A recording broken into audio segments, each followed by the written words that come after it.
Hey, welcome everybody to our YouTube channel over here at Cris Entertains. My name is Chris. Now let's get into the news of what we're going to go over today.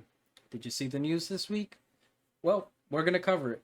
Microsoft has officially bought Activision Blizzard for a whopping $68.7 billion. Let's get into it. Fuck with me, let's go. I've been just plotting and scheming, losing my shit for no reason. Father, forgive me and save me. The city turned me to a demon. All of my friends have been asking what the fuck is happening. So let's get into it. It's been a wild week in tech. Looks like freaking, yeah, it's just crazy.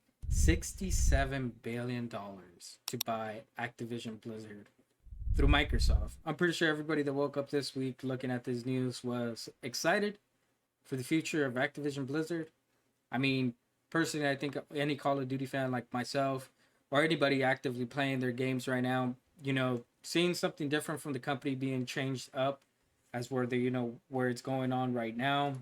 It's probably a good change, a different transition, especially with everything that's going on over there at Activision. It's possibly really nice to see what's going on.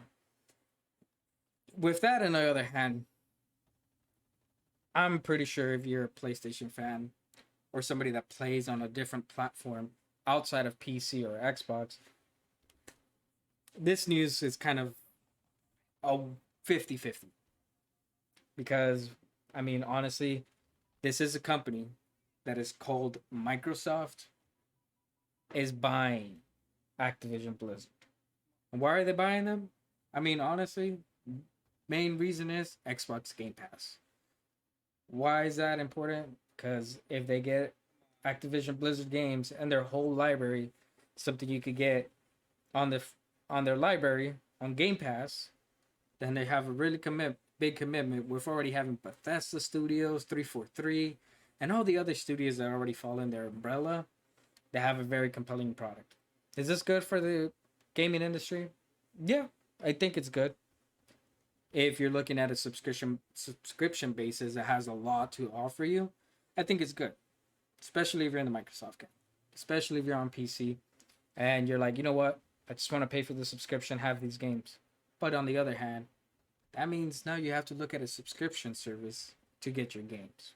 What happens, and this is all theoretical, but what happens if you down the road can't buy the physical copy of this game if you're on a console and still want to play this on disc? What happens if you're on PC and want to actually just buy the game that you like and don't want to have to pay for the services like Netflix? You can't just buy the show you want most of the time. There's very rare shows they do that with. You can't just go and buy that and watch that whenever you want and say, hey, I have a digital right to this, not just a physical digital right to it, like a disc, like we were used to back even in the PS4 days and the Xbox One days. That's something you're not going to be able to do no more. Is it important to look at this and kind of go, what is PlayStation going to do? I know what PlayStation is going to do. They're going to look at this and go, this is something we have to look at seriously and have a competition for the subscription services that Xbox is going to push out. If not, it's not going to be today. It won't be this generation, but Sony could get pushed out of the gaming space. Why? Because, hey, if they're not buying it on your platform because they don't have all these games, then they lose not a console war, but they lose their gaming space if they can't put something up as the same way. Should PlayStation come out with their own thing as the same as Xbox is? Yes and no. I personally don't like the idea of video games going to subscription basis. I know that some people will say, well, hey Chris, like I don't have to buy up this game to find out if it's good or bad. I could just have this $15 subscription. And I agree with you on that.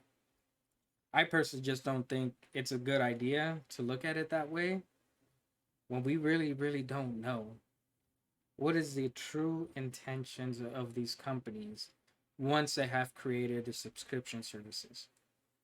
I can't go on Steam and buy a game anymore, or is Steam going to go on a subscription basis with companies that make deals with them, or is everything I want to play, is that going to be on a subscription? I'm not allowed to play that unless it's a subscription basis. It's kind of like the example. You ever heard of GameFly, the company that you could rent video games from as a physical copy? play them as long as you want and return it back. It's like that.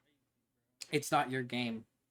If you don't pay for that subscription, it's not your game. You only have it for that time, and it is what it is. Would I rather take a hit on a $60 game that I find out is trash? Yeah. Instead of knowing that all my games, even the ones I love to the ones I hate, are all behind a paywall that I have to pay every single month to just enjoy what I play. Is Nintendo looking at something like this? Honestly, every company right now is looking at doing something like this, and it's crazy to think of it because then that means that the big three you already have now are the same ones that have exclusive rights to their games and their areas. I know Nintendo already has that essentially mastered without having to give you a subscription basis. But what happens when they want to push their stuff to another platform and they know that, having consoles is just a thing of the dinosaurs that we're going to be seeing in a couple years from now? Not saying this generation, but in a couple years from now, this gaming subscription services, if it continues the way it is, will be the only way you get a game. And unfortunately, if that means that there is no hardware besides software to handle it outside of what you're going to play on, what's the future of your ownership of this product? Again, I don't want to have to pay 3 subscriptions to play a Nintendo, a Sony game. And I feel like most people won't at first, after they have tried it and realize, hey, like, I'm stuck on this. If I don't pay for the subscription, then that means I don't play this month on that or whatever's, Personally, I'd rather just buy my game and know I can play whenever I want. Hey, I play on PC. I don't even have to pay for that subscription. But hey, let me know your guys' comments down below. And I'll see you on the next one.